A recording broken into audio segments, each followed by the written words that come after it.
मुरली अमृत की धारा है धारा, जो देती दुखों से किनारा। मुरली अमृत की धारा है धारा, जो देती दुखों से किनारा। भूले जीवन में हो जाए शिव बाबा मुरली में समझाए। भूले जीवन में हो जाए शिव बाबा मुरली में समझा। ओम शांति। आज की तारीख है 18 फरवरी 2022 की साकार मुरली। बाबा के महावाक्य। मीठे आज्ञाकारी बच्चे, तुम्हें सदा अतीन्द्रिय सुख में रहना है, कभी भी रोना नहीं है, क्योंकि तुम्हें अभी ऊंचे ते ऊंचा बाप मिला है। प्रश्न: अतीन्द्रिय सुख तुम गोप गोपियों का गाया हुआ है, देवताओं का नहीं, क्यों? उत्तर: क्योंकि तुम अभी ईश्वर की संतान बने हो। तुम मनुष्य को देवता बनाने वाले हो। जब देवता बन जाएंगे तब फिर उतरना शुरू करेंगे, डिग्री कम होती जाएगी, इसलिए उनके सुख का गायन नहीं है। यह तो तुम बच्चों के सुख का गायन करते हैं। गीत। मुझको सहारा देने वाले। मुझको सहारा देने वाले, ये दिल कहे तेरा शुक्रिया हो। मुझको सहारा देने वाले, ये दिल कहे तेरा शुक्रिया। ज़माना जो देना। ओम शांति। यह एक ने कहा या दो ने कहा, क्योंकि बाप भी है तो दादा भी है। तो यह ओम शांति किसने कहा? कहना पड़े दोनों ने कहा, क्योंकि तुम जानते हो दो आत्माएं हैं। एक आत्मा है, दूसरी परम आत्मा है। इन सब को जीव आत्मा कहा जाता है। तुम आत्माएं भी यहाँ पाठ बजाने आए हो, दूसरे धर्मों की बात ही नहीं। बाबा भारत में ही आते हैं, भारत ही बर्थ प्लेस है। शिव जयंती भी मनाते हैं, परंतु वह कब और कैसे आते हैं यह किसको भी पता नहीं है। शिव तो निराकार को कहा जाता है, उनकी पूजा भी होती है, शिव जयंती भी मनाते हैं। जो पास्ट हो गया है वह मनाते हैं, परंतु जानते नहीं कि वह कब आए, क्या करके गए। अब तुम बच्चों को तो सब कुछ पता है। तुम कोई से भी पूछ सकते हो कि यह किसकी रात्रि मनाते हो। मंदिर में आकर पूछो, यह कौन है, इनका राज्य कब था, परमपिता परमात्मा के साथ तुम्हारा क्या संबंध है, उनके साथ किसका संबंध है। जरूर कहेंगे सबका संबंध है। वह सबका परम पिता है, तो जरूर पिता से सबको सुख का बरसा मिलता होगा। इस समय दुख की दुनिया है। भल नई इन्वेंशन निकालते हैं, परंतु दिन प्रतिदिन दुख की कलाएं तो बढ़ती ही जाती हैं, क्योंकि अब उतरती कला है ना। कितनी आफतें आती रहती हैं।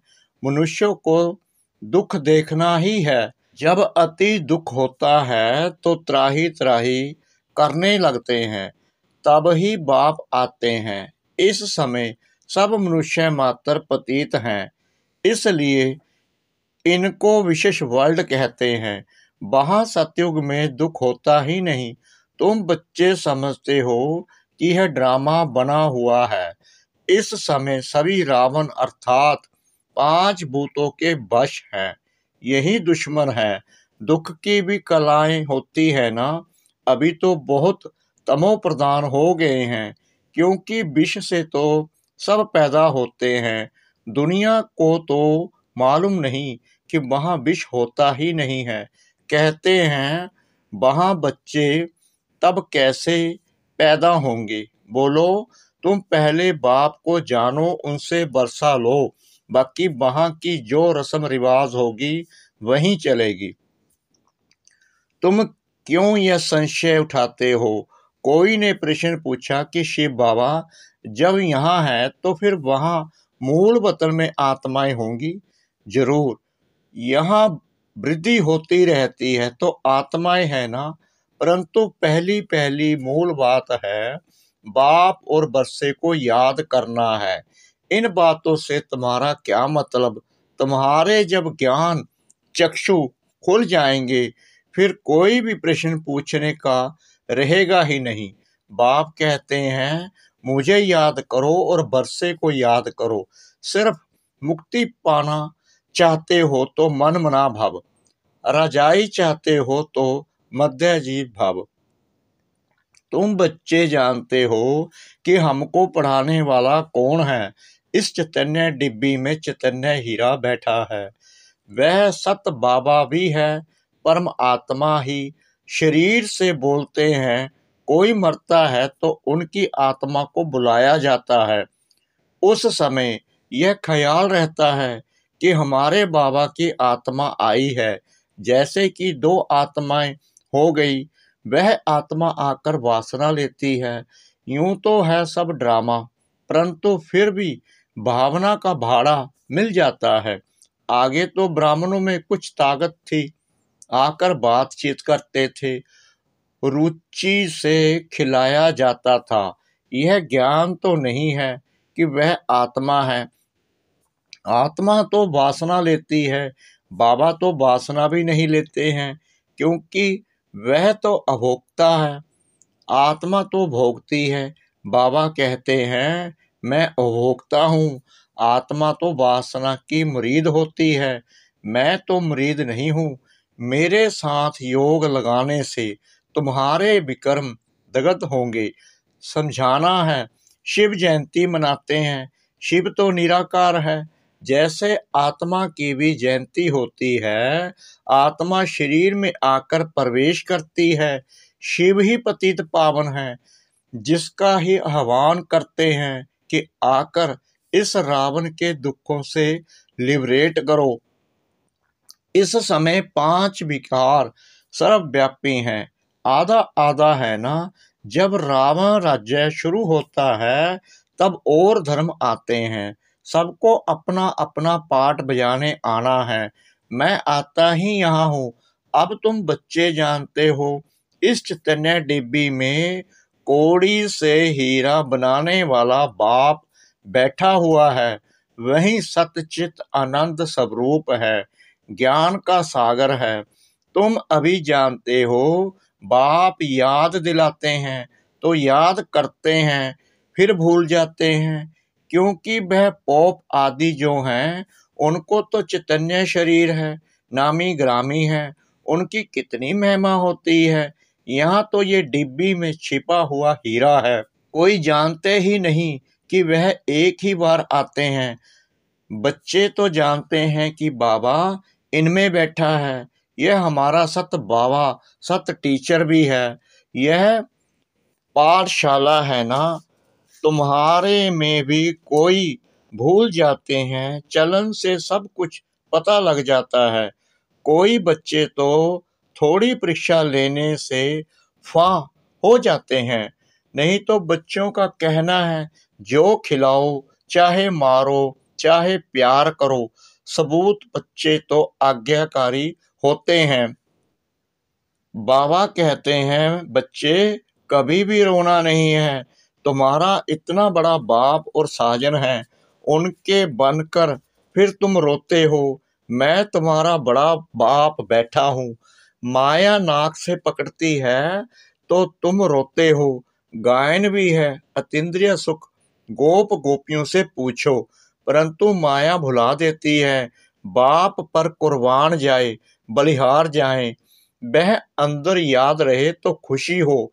तुम बच्चे अभी जानते हो बाबा सच्चा सच्चा इंद्र है, वो पानी की वर्षा बरसाने वाला इंद्र नहीं, यह ज्ञान इंद्र है। इंद्रधनुष निकलता है, उसमें रंग तो बहुत होते हैं, परंतु मुख्य 3 होते हैं। बाबा तुमको इस समय त्रिकालदर्शी बनाते हैं। त्रिकालदर्शी अर्थात आदि मध्य अंत को जानने वाला, अर्थात सब दर्शन चक्रधारी, तीनों कालों को जानने वाला। यह बातें तुम अपने से ही मिलाएंगे। तुम बच्चे जानते हो कि यह इंद्र सभा है, इसलिए बाबा लिखते रहते हैं, कोई भी भिखारी मूत पलित्ती मेरी सभा में ना हो। तुम भी ज्ञान डांस करने वाली परियां हो। ज्ञान इंद्र का परियों को फरमान है, कोई विशेष अर्थात भिखारी आदमी को यहाँ नहीं लाना। तुम बच्चों के पास विशेष ही वाइसलेस भरने के लिए आते हैं, परंतु मेरी सभा में नहीं लाना है। कायदे भी है ना। वैसे तो मैं यहाँ बहुतों से बातचीत करता हूँ। ईमानदार सपूत अच्छा बच्चा है तो लब जाता है, जैसे गांधी के लिए सबको लब है। काम तो अच्छा किया ना। इस बने बनाए ड्रामा को भी समझना है, यह हूबहू रिपीट हो रहा है, कोई का दोष नहीं है। रावण को तो सभी को भ्रष्टाचारी बनाना ही है। इन सब बातों को तुम बच्चे ही जानते हो, और क्या जाने। पतित पावन कहते हैं, कुछ भी समझते नहीं है। तुम तो वही हो जिन्होंने कल पहले भी बाबा को मदद की थी। सतयुग में यह थोड़े ही मालूम रहेगा कि हमने यह राज्य कैसे लिया। अब तुम जानते हो यह बेहद का बाप कितनी बड़ी असामी है। बाप ही भारत को कौड़ी से हीरे जैसा बनाते हैं। स्वर्ग में एक ही आदि सनातन देवी देवता धर्म था, अब फिर से उसकी स्थापना हो रही है। सारी दुनिया में शांति स्थापन करना यह तो परमपिता परमात्मा की रेस्पॉन्सिबिलिटी है। वह बाप ही आकर सबको धन का बनाते हैं, समझाते हैं। तुम निधन के क्यों बने हो? रावण राज्य कब से शुरू हुआ है तुम जानते नहीं हो? रावण का बुत बनाकर जलाते रहते हो। इस समय भक्ति मार्ग की उड़ती कला है। राम राज्य तो सत्य को कहा जाता है। तुम इस समय हो ईश्वरीय औलाद, क्योंकि कला कम होती जाती है। इस समय तुम्हारे में बड़ी रॉयल्टी चाहिए। तुम हो मनुष्यों को देवता बनाने वाले। अतीन्द्रिय सुख भी गोप गोपियों का ही गाया हुआ है। ऐसे कभी नहीं कहा है कि अतीन्द्रिय सुख लक्ष्मी नारायण से पूछो, परंतु गोप गोपियों के लिए कहा है, क्योंकि वह ईश्वरीय औलाद हैं। देवता बनते हो फिर डिग्री कम हो जाती है। राजाएं कितना दबदबे से चलते हैं, परंतु है तो सब तमो प्रधान। तुम्हारे पास चित्रों में ब्रह्मा का चित्र देखकर बहुत मनुष्य मूंझते हैं, तो तुम बच्चों के पास लक्ष्मी नारायण का चित्र एक त्रिमूर्ति सहित है, एक बिगर त्रिमूर्ति के भी है। उनमें सिर्फ शिव दिखाया हुआ है, तो दोनों रखना चाहिए। अगर कुछ ब्रह्मा के लिए बोले तो कहो किसके शरीर में आवे?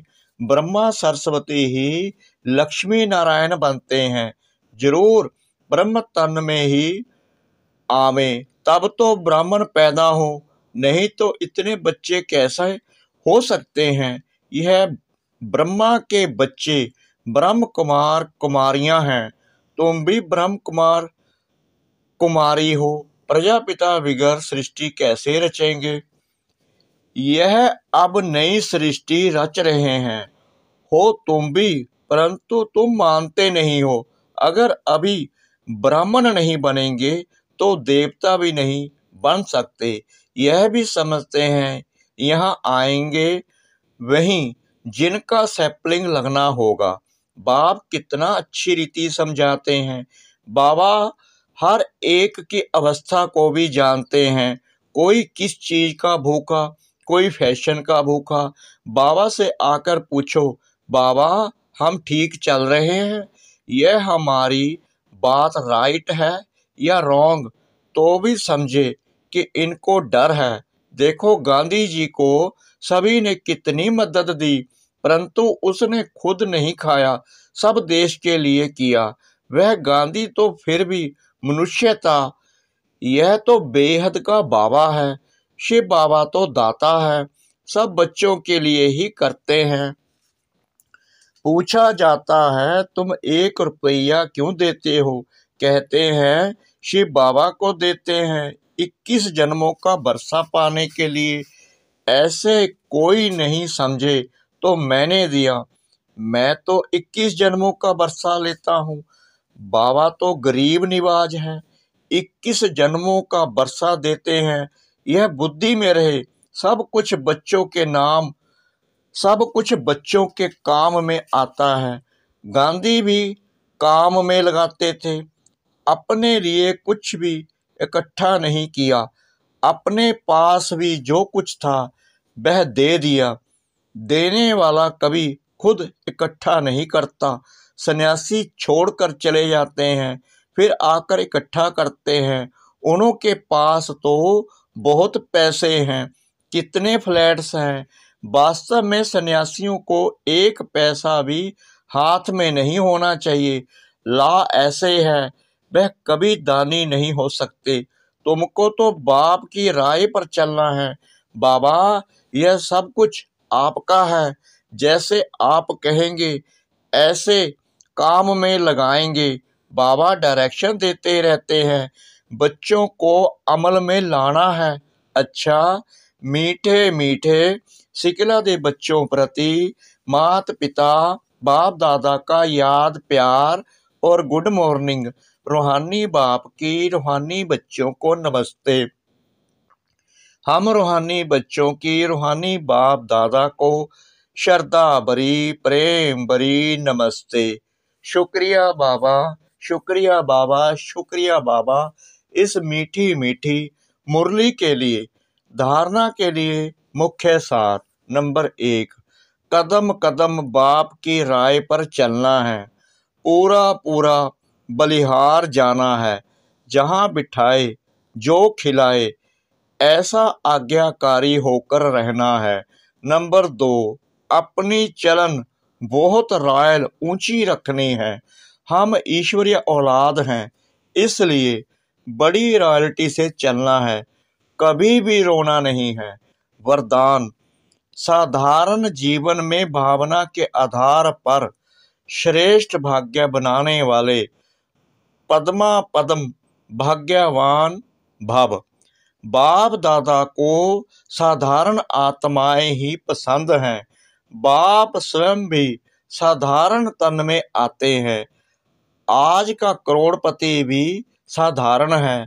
साधारण बच्चों में भावना होती है और बाप को भावना वाले बच्चे चाहिए, देवभान वाले नहीं। ड्रामा अनुसार संगम युग पर साधारण बनना भी भाग्य की निशानी है। साधारण बच्चे ही भाग्य विधाता बाप को अपना बना लेते हैं, इसलिए अनुभव करते हैं कि भाग्य पर मेरा अधिकार है। ऐसे अधिकारी ही पद्मा पद्म भाग्यवान बन जाते हैं। स्लोगन, सेवाओं में दिल बड़ी हो तो असंभव कार्य भी संभव हो जाएगा। सेवाओं में दिल बड़ी हो तो असंभव कार्य भी संभव हो जाएगा। ओम शांति।